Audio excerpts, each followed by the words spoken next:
Je vais vous inviter à suivre sa biographie qui va apparaître à l'écran.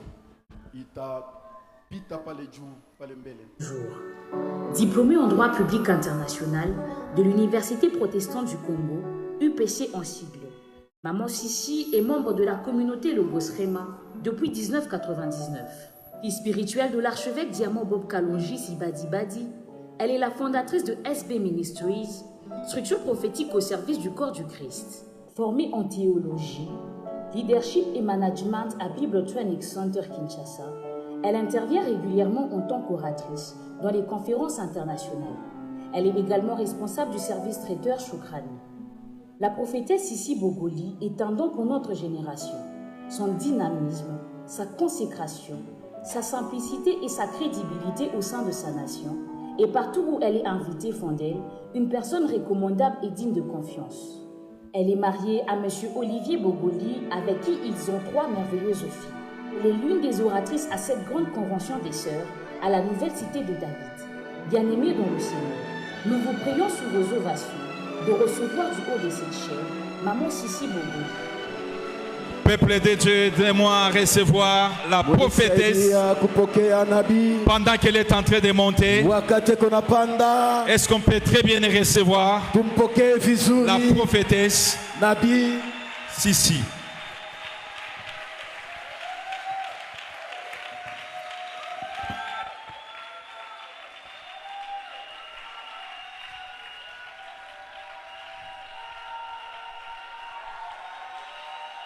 Que le nom du Seigneur Jésus soit béni. Est-ce qu'on peut mieux faire pour célébrer celui qui est assis sur le trône, celui qui nous a sauvés de la boue du péché? Est-ce qu'on peut célébrer celui qui est mort pour nous à la croix? Je parlais de Jésus. Je parlais de Jésus, le Seigneur de gloire, celui qui dit une chose, la chose arrive, celui qui leur donne la chose accomplie, celui qui fait susciter une armée de messagers de la bonne nouvelle. Est-ce qu'on peut mieux célébrer Jésus? Alléluia. Alléluia. Que le nom du Seigneur soit béni. Merci Seigneur de parler à ton peuple ce soir. Laisse qu'il se fasse miracle, signe et prodige. Parce que tu es resté le même et tu n'as pas changé. Quant à moi, je te promets toute la gloire. Je reconnais qu'elle est à toi et à toi seul. C'est au nom de Jésus-Christ avec le Saint-Esprit que j'ai ainsi prié et nous disons Amen. 1 Roi chapitre 3. Je vais prendre à partir du 16e verset jusqu'au 28e. Pour ceux qui notent, je le donne une fois pour toutes et après on prendra le texte de base dans Proverbe 14 verset 1er. Et on ira enfin dans Matthieu chapitre 13 du 24e au 30e verset. 1 Roi chapitre 3, 16 à 28, je lis au nom du Seigneur. Amen. C'est alors que 2 femmes prostituées vinrent chez le roi et se présentèrent devant lui. L'une des femmes dit: Pardon, mon Seigneur, cette femme et moi, nous habitons dans la même maison et j'ai accouché près d'elle dans la maison. 3 jours après, cette femme a aussi accouché. Nous habitons ensemble, il n'y a aucun étranger avec nous dans la maison, il n'y a que nous 2. Le fils de cette femme est mort pendant la nuit parce qu'elle s'était couchée sur lui. Elle s'est levée au milieu de la nuit. Elle a pris mon fils qui était à côté de moi pendant que moi, ta servante, je dormais, et elle l'a couché contre elle. Quant à son fils qui était mort, elle l'a couché contre moi. Ce matin, je me suis levée pour allaiter mon fils, et voici qu'il était mort. Je l'ai regardé attentivement le matin venu, et ce n'était pas mon fils, celui que j'ai mis au monde. L'autre femme dit: C'est faux, c'est mon fils qui est vivant et ton fils qui est mort. Mais la première répliqua: Absolument pas, c'est ton fils qui est mort et mon fils qui est vivant. C'est ainsi qu'elles discutèrent devant le roi. Le roi constata.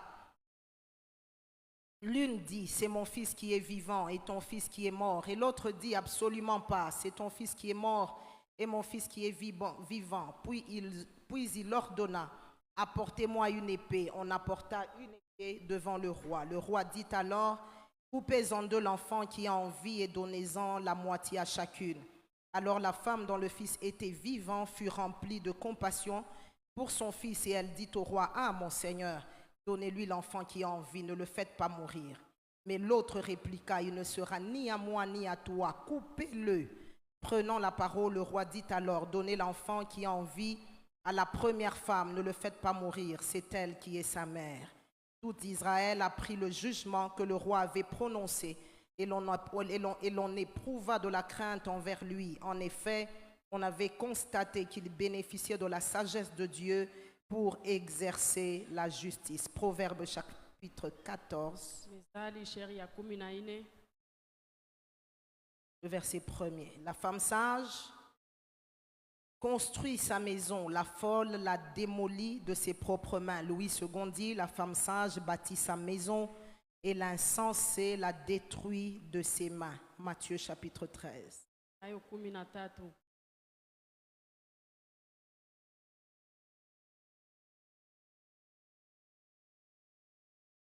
partir du verset 24.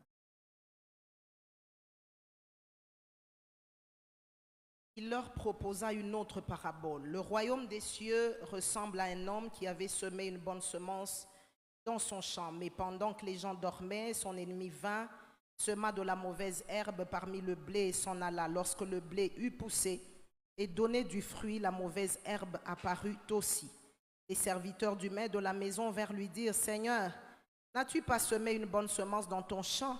Comment se fait-il donc qu'il y ait de la mauvaise herbe ?» Il leur répondit, « C'est un ennemi qui a fait cela. » Les serviteurs lui dirent, « Veux-tu que nous allions l'arracher? » « Non, dit-il, de peur qu'en arrachant la mauvaise herbe, vous ne déraciniez en même temps le blé. Laissez l'un et l'autre pousser ensemble jusqu'à la moisson. Et au moment de la moisson, je dirai au moissonneur, arrachez d'abord la mauvaise herbe et liez-la en gerbe pour la brûler, mais amassez le blé dans mon grenier. » J'ai envie de dire parole du Seigneur. Je voudrais rendre grâce à Dieu pour le privilège d'être associé à ce travail. Et avant qu'on décortique la parole, je veux célébrer Dieu pour l'ange de la maison ainsi que maman Viviane. L'apôtre Jean Clément, si vous êtes d'accord avec moi, joignez-vous à moi, acclamons le Seigneur pour leur vie. Le vœu de mon cœur, c'est que Dieu continue à les bénir et à les garder. Je célèbre Dieu pour toutes les oratrices et tout le comité des servants de Dieu dont maman Louise est présidente et tous ceux qui travaillent d'arrache-pied pour que ces assises aient lieu.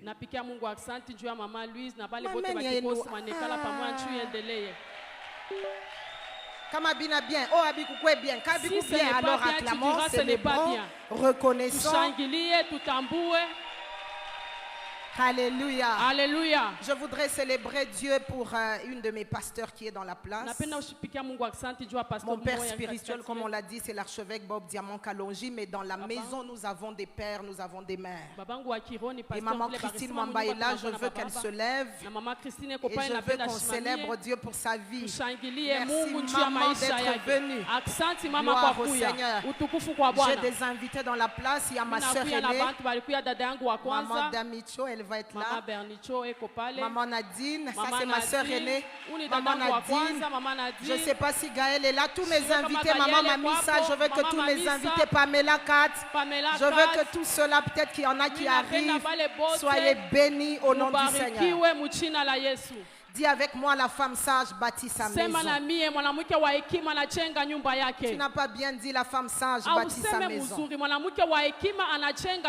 J'aimerais commencer par cette première évidence en lisant Proverbe 14 d'où est tiré le thème de cette convention. Il est mis en évidence deux situations en fait. D'un côté, on parle de la femme sage qui bâtit sa maison. Et de l'autre côté, on parle de l'insensé qui renverse ou qui détruit ou qui démolit de ses mains. Et j'ai aimé beaucoup la version français courant qui rend ceci. Une femme pleine de sagesse assure la solidité d'un foyer. Ce que j'aime, c'est que déjà vous comprenez avec la puissance et la clarté des Écritures qu'il ne suffit pas seulement d'avoir la sagesse, mais il faut en être rempli. C'est un peu comme quand on est dans les ténèbres. On peut allumer une lumière. Elle peut chasser un tout petit peu les ténèbres et éclairer, mais pour que les ténèbres soient véritablement chassées, il faut que la lumière soit aussi grande, aussi proportionnelle, même au-dessus des ténèbres.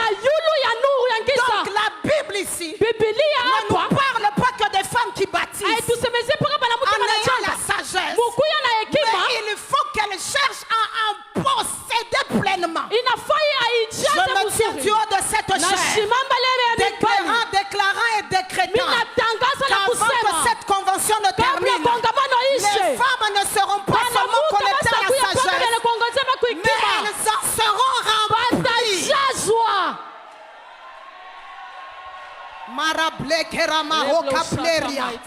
Maintenant, une version anglaise dit: les maisons sont faites par la sagesse de la femme, mais sont détruites par ses folies. Marabla, je crois qu'on va. Dieu a des choses à nous dire en cette convention. J'ai aimé cette version. Elle dit que les maisons, elles sont faites, elles sont établies, elles sont construites par la sagesse des femmes. Non, la sagesse de la femme. Mais les mêmes maisons sont détruites par ses folies. Notez ceci, Église. L'homme donne à une femme un mariage, mais c'est la femme qui a la responsabilité de construire une maison. Et ce que j'aime, la Bible ne laisse pas la responsabilité de construire la maison à l'homme qui épouse la femme. Il laisse ça à la sagesse de la femme. J'ai envie de dire à une femme, même si tu es un homme stupide, si toi tu es sage, ta maison va se construire. Et ainsi j'ai envie de faire cette mathématique. Un homme stupide plus une femme sage, la maison va être stable. Mais un homme sage associé à une femme stupide, il n'y aura même pas de maison. Il n'y aura même pas de maison. Est-ce que nous sommes ensemble, Église? Est-ce que nous sommes ensemble, Église? Donc en même temps, j'aimerais délivrer une femme qui murmure, qui pleure de ce qu'elle a un homme stupide. Oublie sa stupidité. Travaille ta sagesse. Travaille ta sagesse. De jour en jour. Augmente ta sagesse. De jour en jour. Augmente et crois en sagesse. Tu vas construire une maison.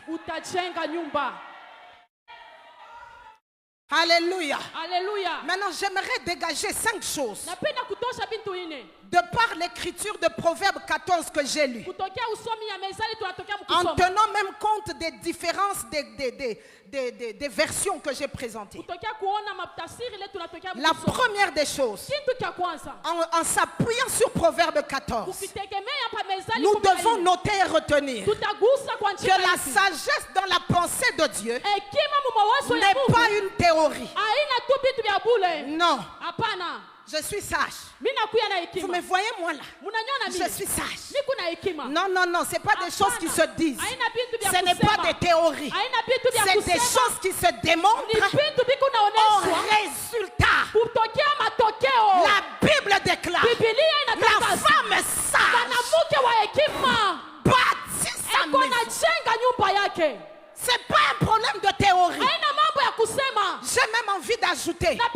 Ce n'est même pas un problème comme dit la Bible. D'être sage à ses propres yeux. Est-ce que je peux parler à l'église?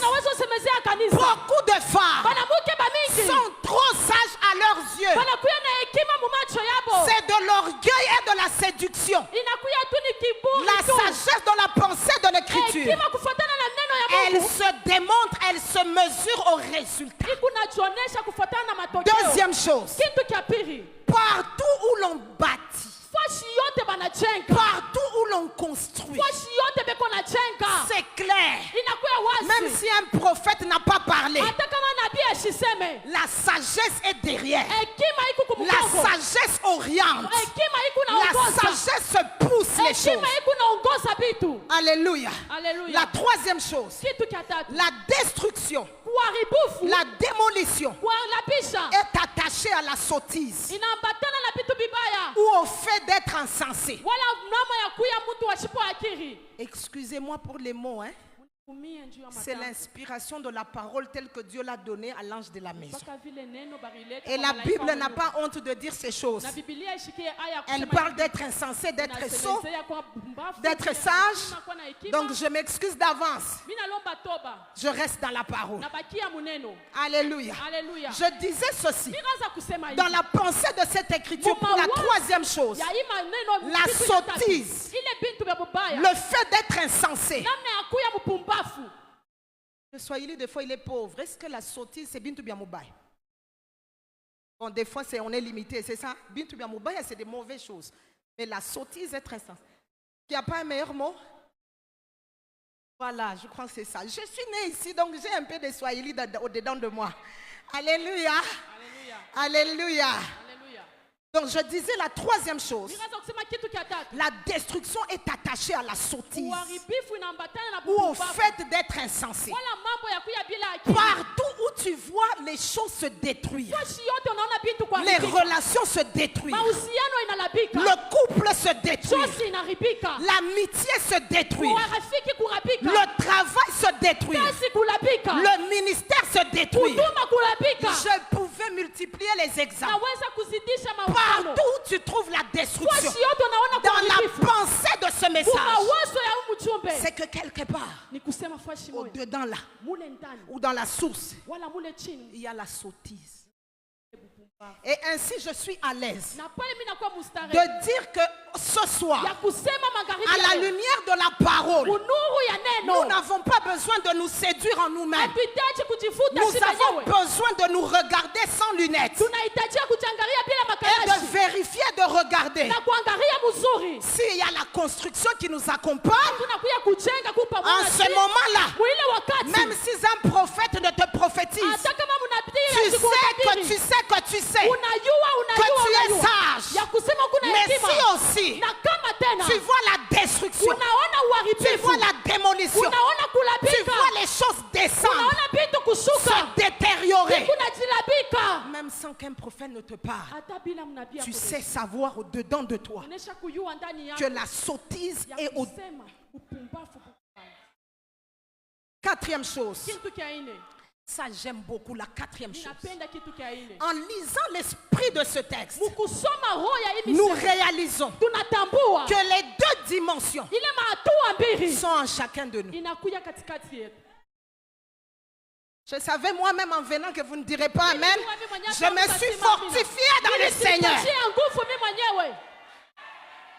Le fou et le roi cohabitent souvent ensemble. Le sage et l'insensé sont souvent ensemble. Je savais que tu dirais pas Amen. La Bible déclare, je vais faire asseoir ce que je dis par la puissance et la beauté des Écritures. La Bible déclare dans Ecclésiaste 7:7. Facile à retenir, tu peux noter ça. L'oppression rend insensé le sage. Ça veut dire qu'en un instant, le sage, quand il est oppressé, il peut partir de la sagesse à l'insensé, à la stupidité. Et je sais aussi que les stupides, les sots, les insensés peuvent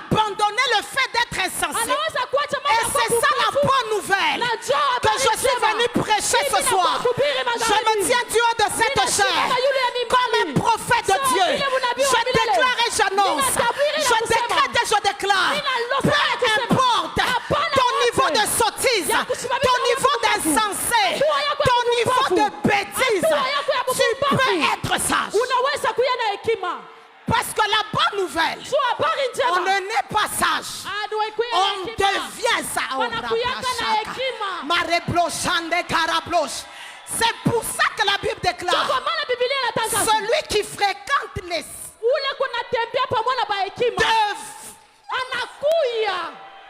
c'est que j'aime avec Dieu. Dieu laisse toujours des brèches. Même si tu n'étais pas sage, tu as grandi avec une femme, une mère insensée.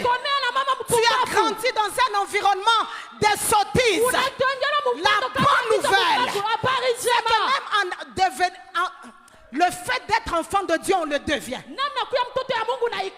Si tu es devenu enfant de Dieu, tu peux devenir sage. Tu peux quitter de la sottise, de la stupidité à la sagesse. Mais tout dépend de ton cœur, de ton humilité, de ta reconnaissance. Je pensais que l'église allait me donner un amen. Est-ce que je peux démontrer ce que je dis? Est-ce que je peux démontrer ce que je dis?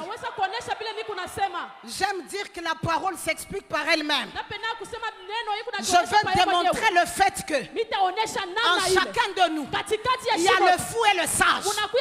Mais c'est à chacun d'entre nous, à chacune d'entre nous, de faire le choix, de faire prévaloir selon ce qui a été dit précédemment.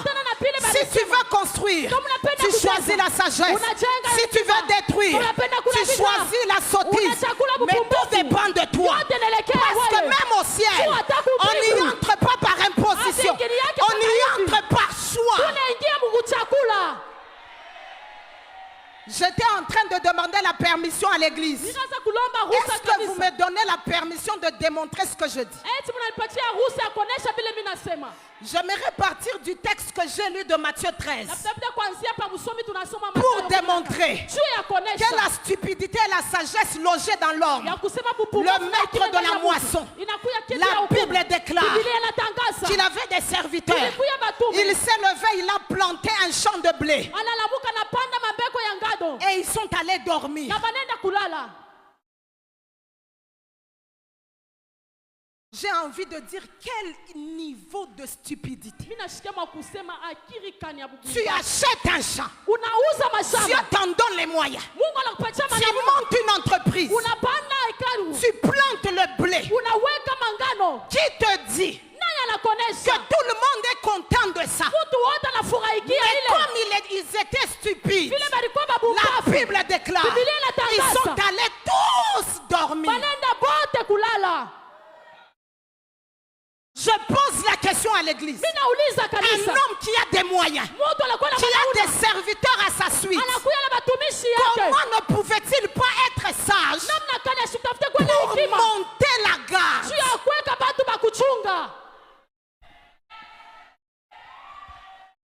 Est-ce que je peux démontrer ce que je dis? Regardez comment Dieu est intelligent. La Bible déclare dans Psaume 60 verset 14: avec Dieu nous ferons des exploits. Le verset ne s'arrête pas là. La suite du verset dit: et il écrasera nos ennemis. À cause de quoi? Dieu sait que tout exploit suscite des ennemis. Mais il ne fait pas une œuvre à moitié. Il sait que quand tu fais des exploits, les ennemis vont se lever. Et ainsi Dieu, dans sa sagesse, il ne fait pas que te faire des exploits, mais il reste là comme le garant, comme celui qui veille, pour que si un ennemi, un adversaire se lève, il écrase. Comment toi, tu plantes un champ de blé et tu vas dormir? Tu penses que tout le monde dort? Je parle aux mamans. Je pouvais parler de ce thème en parlant foyer, famille, parce que Dieu m'a appelé à en parler. Mais pour mon introduction ce soir, l'Esprit m'a conduit à rester sur l'esprit de l'Église. Mais je peux me permettre des parenthèses.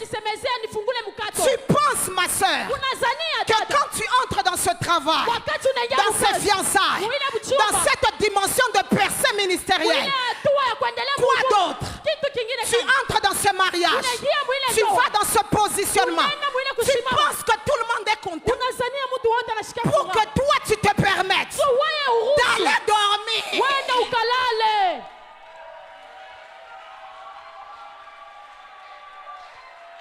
C'est la même bêtise. Sottise.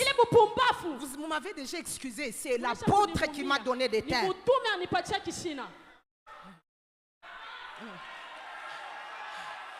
Alléluia. C'est le même esprit de sottise dans lequel l'apôtre Pierre s'est retrouvé. Papa pasteur, comment un homme, selon que la Bible dit dans Acte 12, Hérode a tué Jacques. Et de quelle mort? D'une mort en les décapitant. Voyant que c'était agréable aux Juifs, il a pris Pierre, il l'a fait arrêter. Mais regardez le niveau de sottise. La Bible déclare, il attendait juste que la Pâque passe afin de traiter l'histoire de Pierre. Et on n'a pas besoin de faire une cachette. Le traiter son dossier. Parce que de toute façon, il en a déjà tué un apôtre. Donc tu es le prochain sur la liste. Maintenant, ma soeur, je pose la question. Regardez le niveau d'idiotie. Comment Pierre fait à la veille de sa mort, après qu'il ait vu de ses yeux qu'on a déjà tué son collègue l'apôtre Jean? Comment lui il fait pour dormir?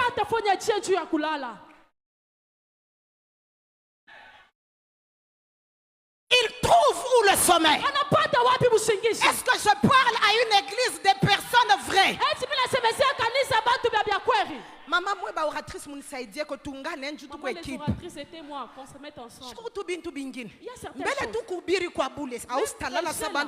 Tu ne peux pas prêcher comme tout le monde. Est-ce que les oratrices peuvent me dire ok? Tu n'es pas dans le jeûne. Tu avais déjà jeûné. Mais à cause de l'urgence, comme c'est demain le 22, tu sens comme si le ventre vient devant, le dos vient devant, le ventre va derrière. Maintenant, comment Pierre, à la veille de la mort, pouvait dormir au point que, quand l'église, Dieu soit loué pour la sagesse qui avait caractérisé ceux qui priaient dans la maison. Quand Dieu a envoyé son ange, l'ange entre dans la prison. Les fondements de la prison bougent. Pierre dort toujours. L'ange est obligé, pasteur, de le secouer, de le taper pour qu'il se réveille. C'est quel genre de sommeil? Ça c'est la sottise. Ça c'est la bêtise. J'aimerais parler aux femmes, aux sœurs de la nouvelle cité de David. Je me tiens du haut de cette chair comme un prophète de Dieu. C'est terminé le temps du sommeil. Où le bois non connaît. Le mari là que tu as, tu es en train de dormir. On va le faire quelque chose. Dieu te donne un homme comme cet homme à l'âge où les mariages deviennent difficiles. Non, les mariages sont nango. Mais la qualité des mariages.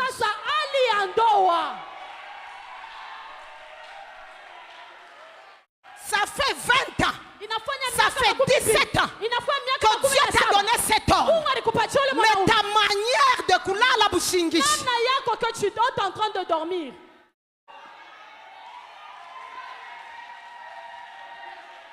J'ai envie de dire à mes sœurs de la nouvelle cité de David, il y a un temps pour toutes choses. Il y a un temps pour dormir, il y a un temps pour ne pas dormir. Mais j'ajoute ceci, à cause de la beauté, de la puissance de cette parole. Quand on a un champ de blé, quand on a planté un champ de blé, on monte la garde. Esprit de vigilance. Oh, Salangona, sagesse, allô chérie. Tu es en train de faire avec toute la sagesse. Juste une pensée pour toi, mais je voulais juste savoir, est-ce que la réunion de l'hôtel de ville a pris fin? Et juste après, tu rentres à la maison ou tu rentres au bureau?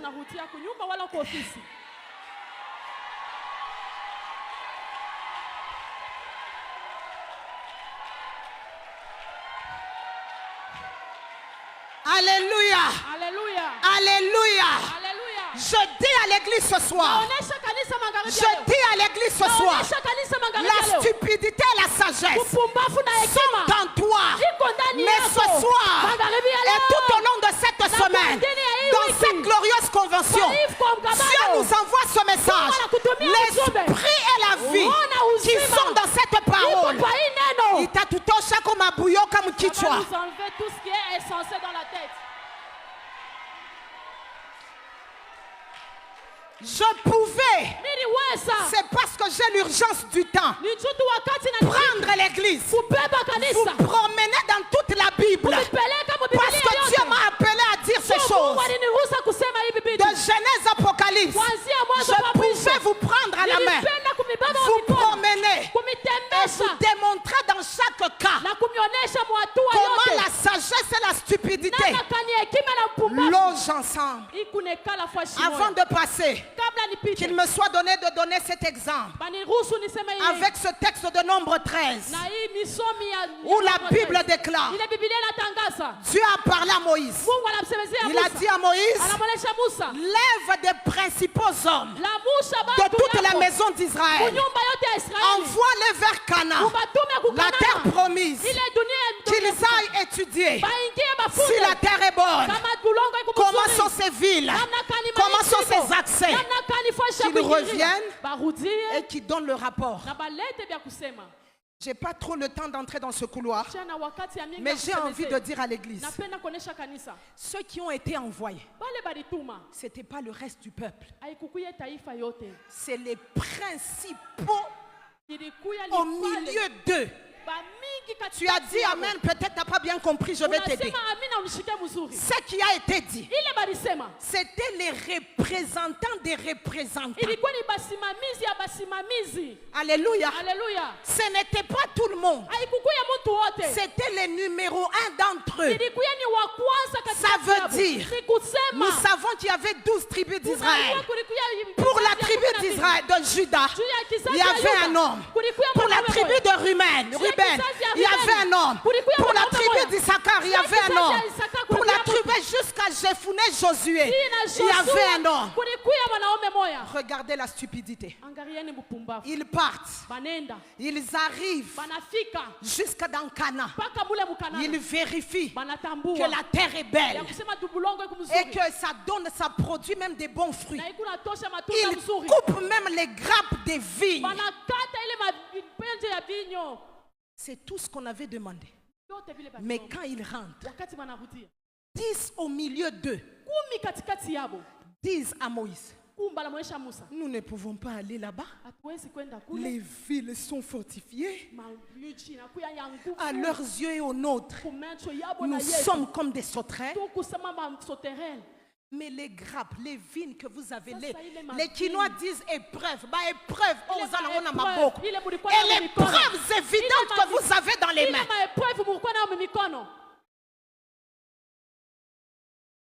Quelqu'un me comprend? Quelqu'un comprend? Donc, en chacun des principaux sacrificateurs, il y avait la sagesse, mais il y avait la sottise. Mais malheureusement pour eux, en définitive, ils ont accepté de choisir la stupidité. Parce qu'écoutez ceci, j'ai dit que c'était des principaux sacrificateurs. Ça veut dire que quand celui, par exemple, de la famille de Ruben disait ça, en même temps, il poussait tous ceux de sa tribu à jeter le dos, à tourner le dos à l'héritage, à oublier la promesse.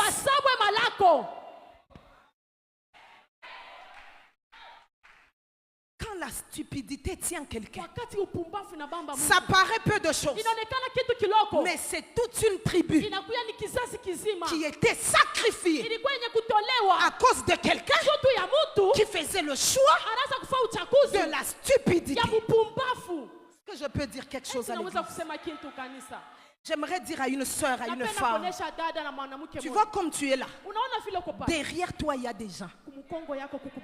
Donc il y a des idioties dont tu ne peux pas te permettre. Tu dois toi-même décider de prendre la barre et de l'amener très haut en te disant, derrière moi il y a des familles, il y a des hommes, il y a des femmes, il y a des enfants. J'ai envie d'être prophétique. Il y a des villes, il y a des pays, il y a des continents. Est-ce que je parle à la bonne église?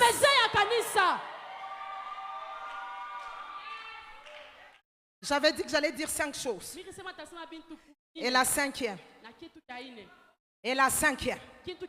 La Bible déclare, la femme sage bâtit sa maison. C'est beau ça. Maman, on va le redire. La femme sage bâtit sa maison. J'ai envie de rester sur ça.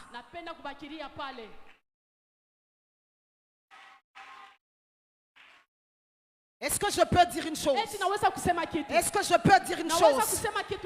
Quand je regarde ce message, j'entends dans mon cœur et dans mon esprit l'appel de Dieu sur l'église, sur les femmes, même sur la ville, pourquoi pas sur le pays, à rester concentré sur les choses qui te concernent.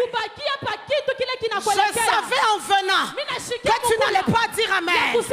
La Bible ne dit pas, la femme sage bâtit les maisons, bâtit toutes les maisons du quartier, toutes les maisons de la famille. La Bible à moi déclare, la femme sage bâtit ça.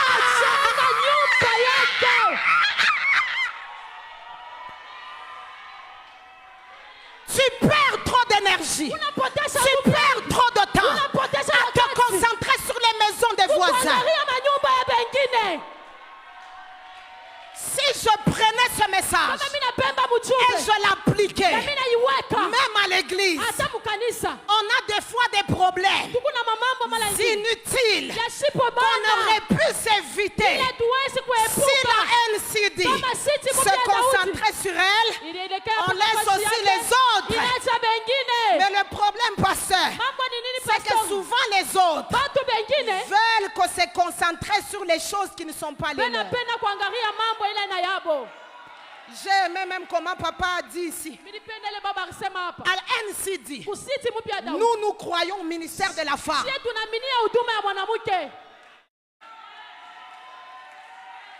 Concentrez-vous sur vos maisons qui écoutent encore le message de l'apôtre Paul. Mal compris, mal discerné. C'est parce que ce n'est pas mon message, sinon j'allais un peu me plonger dessus. Souvent quand je bouge de par le monde et que je prêche, on me pose la question, maman, l'apôtre Paul avait dit, papa, je les regarde dans les yeux et je leur dis, l'apôtre Paul ne s'adressait pas à moi. Parce que la beauté d'un message, il a son destinataire. Oui. Par exemple ici, papa peut venir au nom de l'apôtre. Il dit déplacer la voiture qui est là. Est-ce que c'est à moi que ça s'adresse en tant qu'oratrice invitée? L'apôtre Paul ne me parlait pas à moi. Il ne te parlait pas à toi. J'ai déjà fermé la parenthèse. Mais s'ils veulent continuer à croire à un message qui n'était pas le leur, c'est leur liberté. Mais qui nous laisse nous aussi.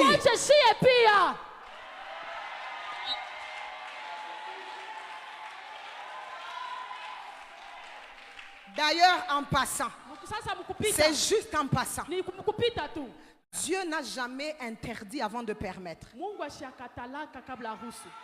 Donc si l'apôtre Paul a interdit que la femme devrait se taire dans l'église de Corinthe, on se pose la question, qu'est-ce que d'abord l'apôtre a permis? Tu veux un texte, je t'en donne. La Bible déclare dans Genèse, vous mangerez tous les fruits du jardin. Ça c'est la permission. Mais l'interdiction vient après.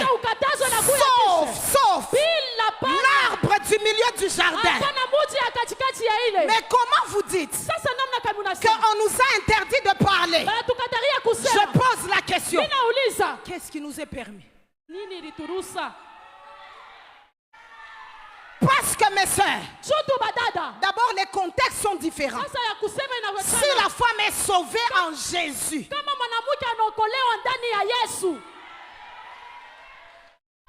c'est que les mêmes apôtres, c'est pour ça que j'ai même dit c'était juste en passant. Parce qu'ils ne comprennent pas eux-mêmes ce qu'ils disent. Parce que le même apôtre dit, en Christ, il n'y a ni juif ni grec, ni homme.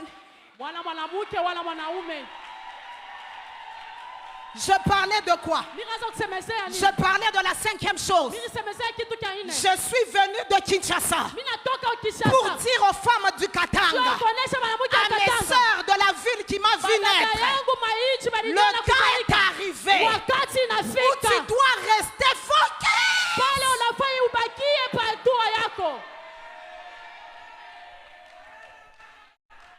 N'attention à kupanda mu 17. Parce que la fille de la voisine est allée étudier en Turquie. Et ça te concerne en quoi? Le mari d'autrui, il aime beaucoup les vestes vertes. Et talionani.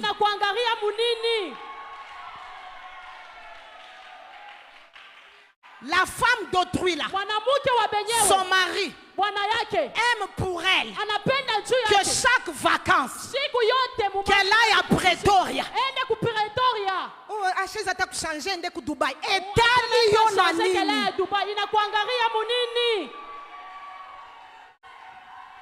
Vous savez mes soeurs, quand on est ici, nous tous on a la prétention d'être chrétiennes, servant Dieu, craignant Dieu. Parce que vous tous vous êtes assis, il n'y a que moi qui parle. Mais dès que le culte va finir, tu vas déjà commencer à te concentrer sur le département d'autrui qui n'est pas le tien.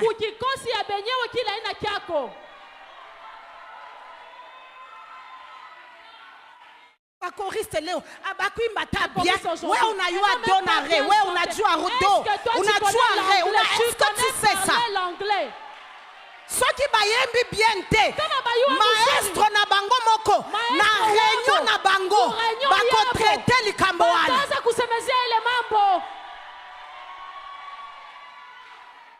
Il est mariage, il est samedi. Voilà, t'as ton candidat bien habillé.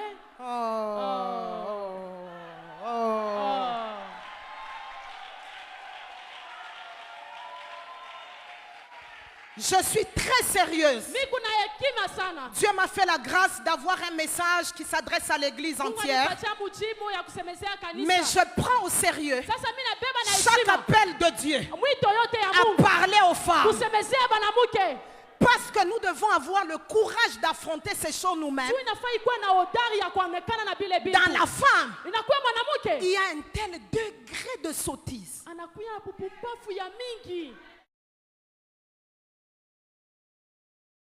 Il y a des personnes, même la convention de l'année passée, elle s'en souvient au détail près de la couleur de la chaussure de l'oratrice. Mais tes enfants sont devenus des fumeurs de chambre dans ta propre maison. Mais ça, tu ne regardes pas ça. Ton mari, il couche toutes les femmes de l'avenue. Tu ne veux pas te concentrer dessus. Payer le prix de la prière de la sagesse pour gagner ton propre mari. Mais toi, c'est les filles d'autrui. Je suis à l'aise parce que l'apôtre m'a appelé de Kinshasa que je vienne prêcher ce message.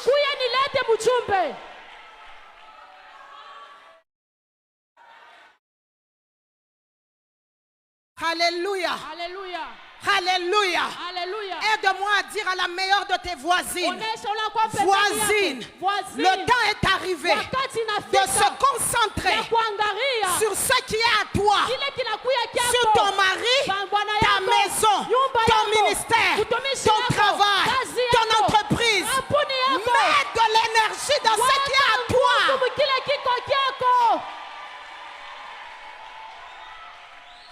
La sagesse, c'est pas construire toutes les maisons.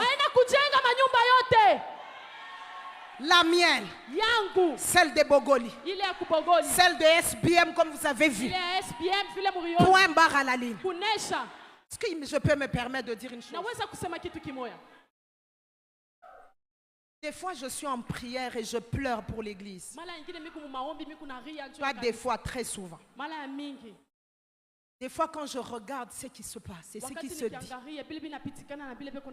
il y a des personnes qui veulent démontrer. Il faut même tout un séminaire pour démontrer que le ministère de l'autre n'existe pas. On ne devrait pas le faire comme ça. On devrait le faire comme ça. Respecte ton ministère. Toi, tu as l'appel d'être pasteur. Tu gagnes les âmes, tu les fais asseoir. Concentre-toi dessus. Ne cherche pas. Et l'apôtre là-bas, il fait comment? Et le prophète là-bas, il fait comment? Et l'évangéliste? Ta maison.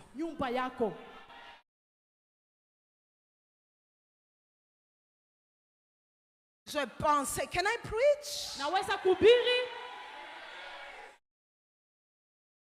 Alléluia. Alléluia. Dis avec moi, je prends l'engagement de rester focus. Écoute, même Jésus, quand il devait maintenant mourir, il lui a fallu de rester focus sur lui et la croix qu'il attendait. Au lieu de perdre le temps avec les disciples qui étaient incapables de le soutenir une heure. J'ai envie de dire à une maman, reste concentrée. Sans la concentration de Jésus, il n'y aurait pas la croix. Il allait rester dans les murmures, dans les plaintes. Même Pierre, même Thomas, lui pour qui j'étais rentré dans Jean 20, il ne peut pas tenir une heure avec moi. Ce n'est pas le moment de la distraction. Je me tiens du haut de cette chair comme un prophète de Dieu. J'annonce et je déclare par l'autorité du nom de Jésus, c'est ici le temps de la fin de la distraction.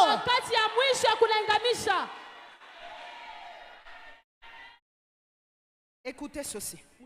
La distraction vole le temps, vole l'énergie. Même Jésus, quand il est arrivé à Césarée, il a demandé aux ses disciples, qui dit-on ici que je suis? Moi, le fils de l'homme. Ah, Maman Luis, débat les uns disent que tu es prophète, les autres disent que tu es Jean-Baptiste, les uns disent heureusement que Jésus est la sagesse personnifiée. Il a coupé court à ce débat. Il a dit, et vous, qui dites-vous que je suis? Je me concentre sur vous parce que c'est vous mes douces. Et c'est sur vous que je vais laisser l'église. Tout ce que les autres disent dans toute la ville de Césarée, ça ne me concerne pas. De toute façon, j'aime dire à l'église, autant d'hommes, quantité, autant d'hommes. Non. Très bien. Autant, parce que ce n'est pas sa faute. Des fois, on a des antonymes comme ça, des homonymes et toutes ces choses. Elle parle très bien. Est-ce qu'on peut l'acclamer? Elle fait ça très bien. Autant d'hommes, autant de personnes, autant d'avis. Oui. C'est toi qui ne savais pas cette sagesse. y a des gens qui vont dire avec cette couleur, qu'est-ce qu'elle peut prêcher? Moi, souvent, les gens, maman, ils viennent chez moi. Ils me connaissent de renommée. Ils toquent à la porte. Je sors moi-même. Ils ne me connaissent pas de visage. Est-ce que la prophétesse ici est là? Moi, je leur dis oui, c'est à qui ai-je l'honneur et c'est pourquoi. Oh non, on a une lettre d'une grande convention, notre apôtre nous a envoyé. J'ai dit, donnez la lettre, vous êtes à la bonne adresse. Non, allez l'appeler. Très souvent, c'est authentique. Parce que pour eux, maman, prophétesse.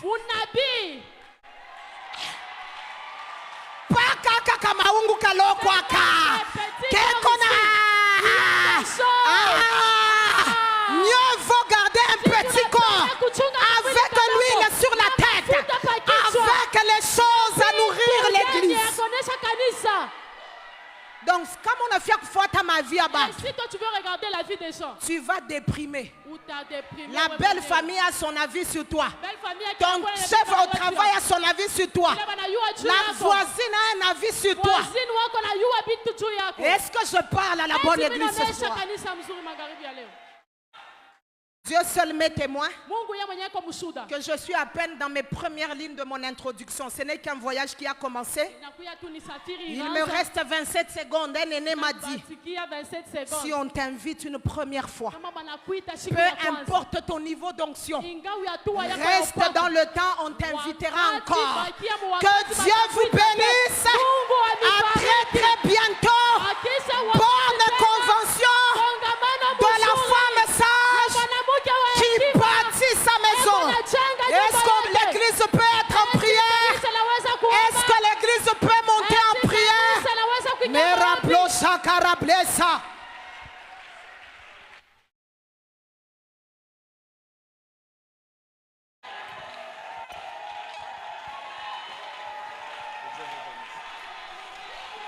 Est-ce qu'on peut très bien acclamer le Seigneur? Est-ce qu'on peut très bien acclamer le Seigneur?